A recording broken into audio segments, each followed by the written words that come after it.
علماء کی تعریف ارشاد خود اللہ پاک فرماتا۔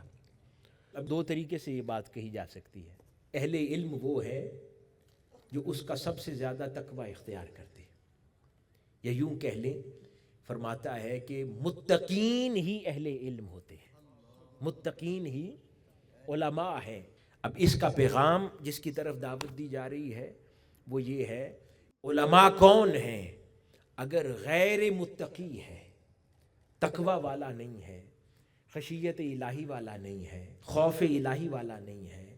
ایک ایک لمحہ قدم کا پھونک پھونک کر رکھنے والا نہیں ہے،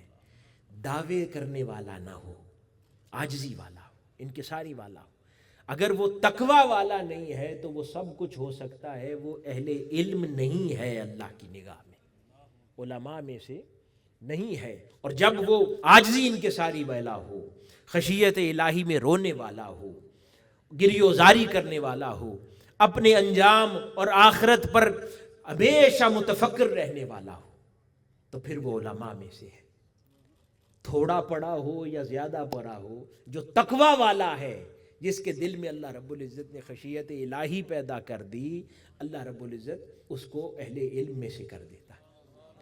اور اس کو علماء کے طبقے میں شامل فرما دیتا ہے۔ اور اگر ہزاروں کتابیں پڑھ ڈالی ہوں، لکھ ڈالی ہوں، لیکن متکبر ہو جائے،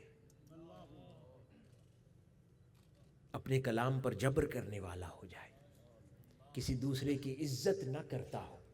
کسی کو احترام دینا نہ جانتا ہو،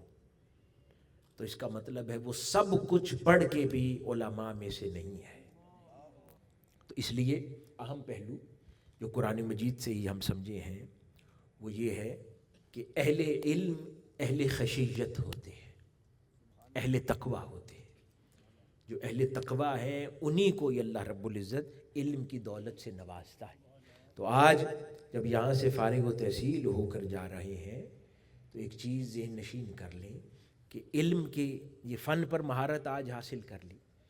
اور کتب کا مطالعہ ساری زندگی جاری رہے گا، لیکن اس کے ساتھ جس چیز پر محنت کرنی ہے وہ اپنے کردار پر محنت کرنی ہے، عاجزی اور انکساری پر محنت کرنی ہے، اخلاص پر محنت کرنی ہے۔ انسان مٹا ہوا ہو جائے، نرم خو ہو جائے،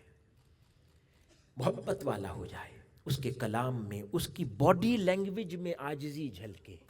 نرمی جھلکے، شدت نظر نہ آئے، متشدد نظر نہ آئے، نرمی جس کے اندر جھلکے، وہ پھر اہل علم ہوا کرتے ہیں۔